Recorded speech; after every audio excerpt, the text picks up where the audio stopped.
निर्जला एकादशी के दिन एक चीज जरूर खा लेना, पूरे साल जमकर पैसा आएगा। दोस्तों, हिंदू धर्म में एकादशी का व्रत महत्वपूर्ण स्थान रखता है। सभी व्रतों में एकादशी को व्रतों का राजा माना जाता है और इनमें से निर्जला एकादशी को सबसे अधिक फलदायी, पुण्यदायी और कल्याणकारी माना गया है। ज्येष्ठ मास के शुक्ल पक्षी एकादशी को निर्जला एकादशी कहते हैं। इस व्रत में पानी पीना वर्जित है, इसलिए इसे निर्जला एकादशी कहते हैं। ये व्रत महिला और पुरुष दोनों के द्वारा किया जा सकता है। धन, वैभव, यश और संतान की खुशहाली के लिए निर्जला एकादशी का व्रत किया जाता है। ये व्रत बिना जल ग्रहण किए और उपवास रखकर किया जाता है। इसीलिए ये व्रत कठिन तप और साधना के साथ साथ महत्व रखता है। दोस्तों, ज्येष्ठ मास में जल की पूजा की जाती है। इस काल में सूर्यदेव के अत्यधिक प्रभाव होने और गर्मी अधिक पड़ने के कारण इस वजह से सूर्यदेव को भी प्रसन्न करने के लिए जल का दान रविवार का व्रत रखा जाता है। दोस्तों, इस बार की निर्जला एकादशी बहुत ही खास है, क्योंकि इस बार की निर्जला एकादशी के दिन कई सारे अद्भुत शुभ संयोग बन रहे हैं। इस बार निर्जला एकादशी के दिन सर्वार सिद्ध योग और अमृत सिद्ध योग बन रहा है। साथ ही साथ कई सारे दुर्लभ राजयोग और धनयोग का निर्माण हो रहा है।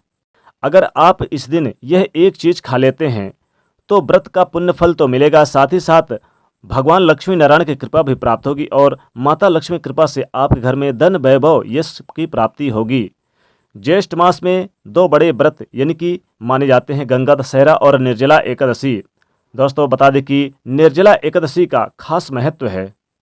इस बार निर्जला एकादशी का व्रत कई पंचांगों में 10 जून 2022 को बताया गया है, तो वहीं कई पंचांगों में 11 जून 2022 शनिवार को बताया गया है। वैसे एकादशी तिथि का आरंभ 10 जून को सुबह 7:26 से शुरू हो जाएगा, जो कि अगले दिन 11 जून 2022 शनिवार को सुबह 5:45 पर समाप्ति हो जाएगी।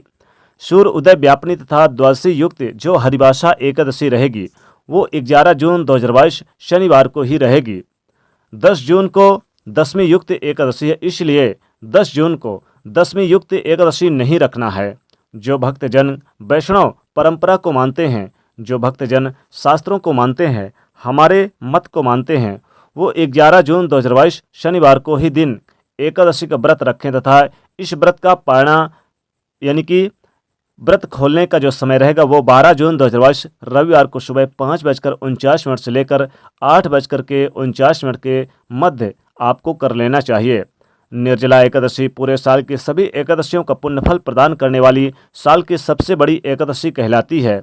इस एकादशी के दिन जल से भरकर कुंभ यानी घड़े को जल से भर करके और फल का भी दान करना श्रेष्ठ कार्य माना गया है। और इस एकादशी का व्रत करने से पूरे साल की जो एकादशी है, हमारे द्वारा कोई भी अपराध होते हैं, कोई भी गलती की जाती है, कोई त्रुटि हो जाती है, उन सभी का प्रायश्चित हो जाता है और पूरे साल सभी एकादशियों का पुण्यफल इस एकादशी के व्रत करने मात्र से ही प्राप्त हो जाता है।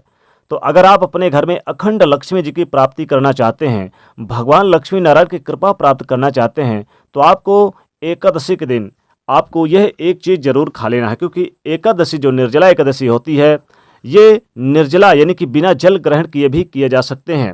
लेकिन हम आपको बता दें कि कुछ ऐसी चीज़ें हैं जिन्हें आप ग्रहण कर सकते हैं।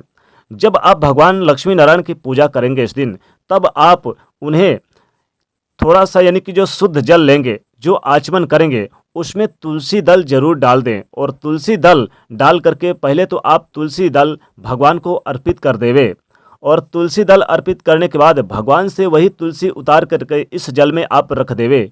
इसके बाद इस जो आप जल से स्नान किए हैं, इसी आचमन में तुलसी दल रख के आप तुलसी दल सहित इस जल को ग्रहण कर लेवे।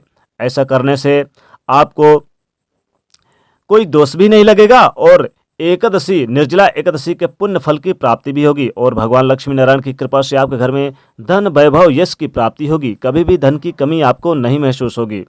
तो आप जरूर यानी कि निर्जला एकादशी के दिन आप जरूर यानी कि ये एक चीज तुलसी के साथ यानी जल ले सकते हैं, जो आचमन होगा वही वाला आपको लेना है। और साथ ही साथ आप अगर जैसे कि मान लीजिए नहीं करने में सक्षम है, जो लोग क्या करते हैं कि बहुत सारे लोग पूरे दिन 24 घंटे का निर्जल व्रत नहीं रख पाते हैं, तो उन्हें दूध का सेवन, गाय का शुद्ध दूध मिल जावे तो उसमें तुलसी दल डाल के फिर आप इस दूध का सेवन कर लें तो कोई दोष नहीं लगेगा। दोस्तों, जो वृद्धजन हैं, जो तुलसी यानी कि जो एकादशी करना चाहते हैं और जिनको 24 घंटे के सामर्थ्य नहीं है बिना जल किए ग्रहण, तो जल ना करें, लेकिन आप जैसे कि आप गाय का दूध का सेवन करें तो इससे कोई दोष नहीं लगता। इसलिए उसके साथ साथ तुलसी का पत्ता भी होना चाहिए तो श्रेष्ठ माना जाता है, फिर आपको कोई भी दोष नहीं लगेगा।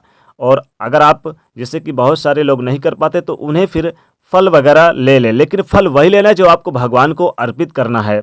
यानी कि भगवान को आप जैसे कि सेव है, केले वगैरह, या फिर आप जैसे कि रस वाले जिनमें पानी वगैरह होते हैं फल, खरबूजे वगैरह, उन्हें आप पहले अर्पित करें। जो भोग लगाएंगे, जो प्रसाद के रूप में चढ़ाएंगे भगवान को, उन्हें आप चढ़ाने के बाद उतार कर ही उन्हें प्रसाद के रूप में ग्रहण करें, अलग से आप ना लें। तो इन चीज़ों का सेवन आप कर सकते हैं, इसलिए ऐसे में आपको इसका कोई दोष भी नहीं लगेगा और आपको एकादशी का पुण्य फल भी प्राप्त होगा। तो दोस्तों, एकादशी के अवसर पर इन चीज़ों का सेवन कर सकते हैं और भगवान लक्ष्मी नारायण की कृपा, उनका आशीर्वाद प्राप्त करने के बाद, उनसे आज्ञा लेने के बाद ही आपको इन चीज़ों का ग्रहण करें। तो दोस्तों, वीडियो को लाइक जरूर करिएगा और अपने दोस्तों को शेयर करिएगा और चैनल को सब्सक्राइब करके बेल आइकन को प्रेस जरूर करिएगा। जय माँ लक्ष्मी।